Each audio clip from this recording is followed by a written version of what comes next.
हा जो सगळा संसार आहे, ज्याला आपण संसार म्हणतो, तर हा संसार कुठे आहे? तर आपली जी चैतन्य शक्ती आहे, ज्याला आपण आत्मा म्हणतो, तिथे तो दिसतो. आणि हे सगळ्यात आधी जाणून घेणं गरजेचं आहे. हे सगळा संसार कुठे आहे? तर आत्म्यामध्ये आहे. चैतन्य शक्तीमध्ये हे सगळं सामावलेलं आहे. आणि हा बोध तेव्हा एकदा झाला की मग येणारं जे हसू आहे, येणारा जो आनंद आहे, तो कसा असला पाहिजे? बोध स्वरूप असला पाहिजे. आणि हे जाणून घेण्यासाठी, ही अनुभूती घेण्यासाठी आपल्याला सूक्ष्मतेमध्ये जावं लागेल. जेवढा आपण सूक्ष्मतेमध्ये जातो, तेवढं एकत्वाकडे जातो आपण. आता स्थूल शरीर आहे, ते दूर दूर वाटते आपल्याला. प्रत्येकाचं शरीर वेगवेगळं वाटतंय, वाटतं की नाही? पण आपला प्राण आहे, आपला श्वास आहे, आपलं मन आहे, आपली बुद्धी आहे, आपले विचार आहेत. हे कसे आहेत? एक आहेत. सगळ्यांच्या मनामध्ये तसेच विचार येतात. सगळ्यांचा श्वास आहे, तो तसाच चालतो. चालतो की नाही? म्हणजे जेवढ्या तुम्ही सूक्ष्मतेमध्ये जाताल, तेवढं तुम्हाला एकत्वाची अनुभूती येते.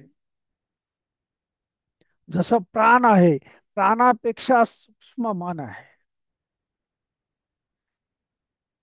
आणि मग हे आपल्याला अनुभव कसा येतो? समजा एखाद्याशी आपण भेटलो, तर आपल्याला प्रसन्न वाटतं. एखाद्या माणसाला भेटलो की प्रसन्न वाटतंय.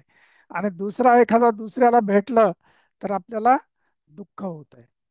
हे असं का होतंय? तर हे मनाच्या स्तरावर आहे. है की नाही? कारण मनाचं आपलं स्वतःचं एक फील्ड आहे, स्वतःचा एक विस्तार आहे. आणि तो सगळ्यांमध्ये सारखा आहे. सगळ्यां सगळ्यांच्या आयुष्यामध्ये सुख आहे, दुःख आहे की नाही? असा कोणी व्यक्ती नाही की पूर्णपणे सुखी आहे, पूर्णपणे दुःखी आहे, असा नाहीये. तर हे कुठे आहे? मनाच्या स्तरावर आहे.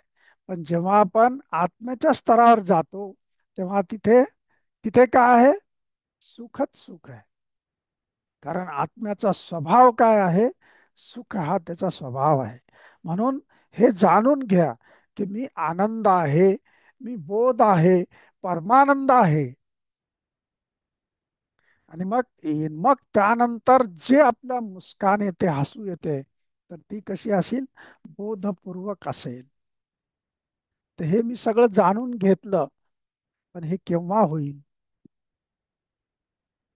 तर जेव्हा बंधन मुक्त समजू मी स्वतःला. नाहीतर आपण काय करतो? जिथं गेलं तिथं आपण बंधनाचा अनुभव घेतो. बंधन आहे, बंधन आहे ना? आश्रम मध्ये गेलं तरी सकाळी उठून साधनेला जावं लागते, ते बंधन वाटते. वेळेवर सगळं करावं लागते, ते बंधन वाटते. त्याच्यानंतर तिथे ज्या प्रोसेस कराव्या लागतात, ते पण बंधन वाटते. असंच इकडे गेलं तिकडे जर नुसतं बंधन वाटत असेल, तर मग ही अनुभूती तुम्हाला येणार नाही. आहे की नाही? किंवा मग मी स्वतःला जसं समजतो, म्हणजे जशी माझी बुद्धी आहे, तशा प्रकारची गती माझ्या आयुष्यामध्ये. मग बुद्धीनं मी स्वतःला समजलं की मी चोर आहे, तर मी काय बनणार? चोरच बनणार.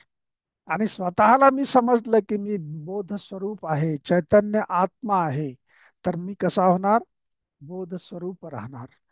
मी स्वतःला जर कमजोर समजत असेल, तर मी मुक्त नाही होणार, कमजोरच राहणार. मग माणसाला मोठा अभिमान असतो. आपण असण्याचा, आपण होण्याचा अभिमान असतो की नाही? या बाकीच्या सगळ्यांच्या अभिमानापेक्षा एक अभिमान बाळगा. कोणता? की मी मुक्त आहे. मी सर्व प्रकारच्या बंधनातून मुक्त आहे.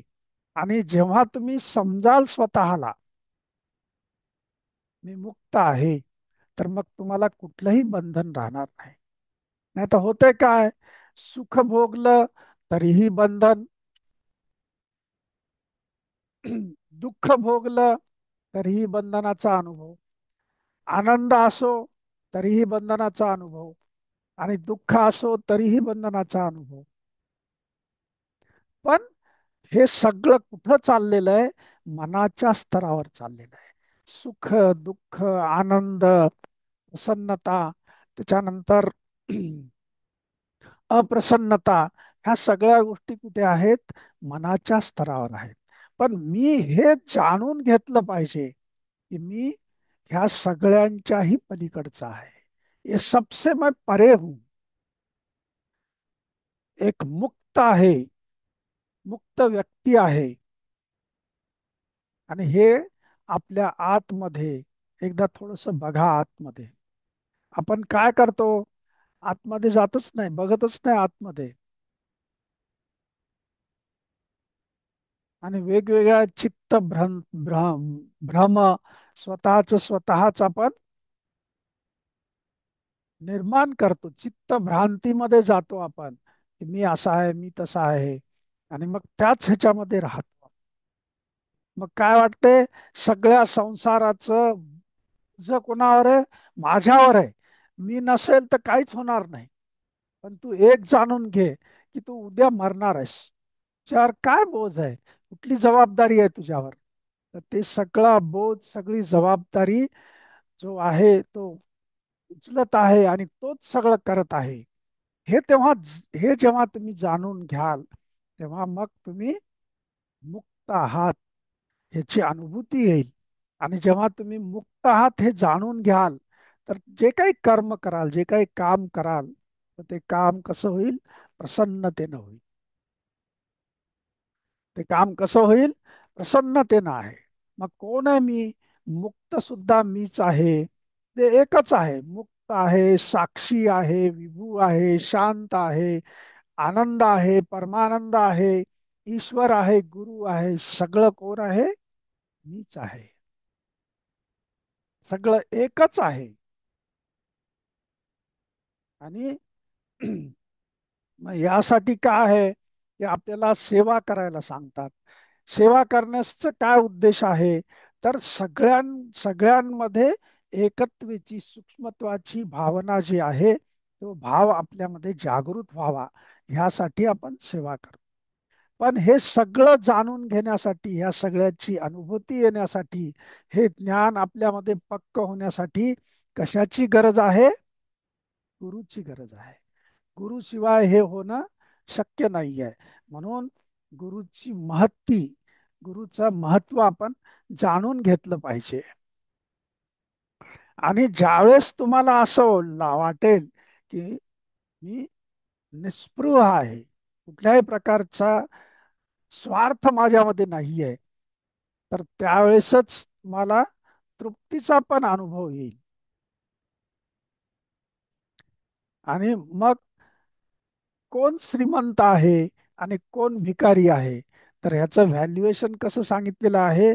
तर जो मुक्त आहे, तृप्त आहे, तो कोण आहे?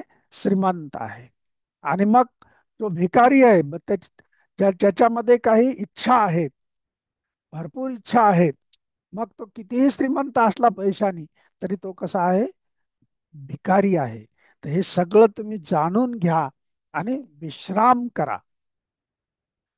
आणि जनक राजाला अष्टावक्र हे सांगतय की तू हे सगळं जाणून घे आणि विश्राम कर. तू मुक्त आहेस. तुला कोण म्हणलं की तू बंधनामध्ये आहेस? तू स्वतःलाच समजतोस की तू बंधनामध्ये आहेस, पण प्रत्यक्षामध्ये तू कसा आहेस? मुक्त आहेस.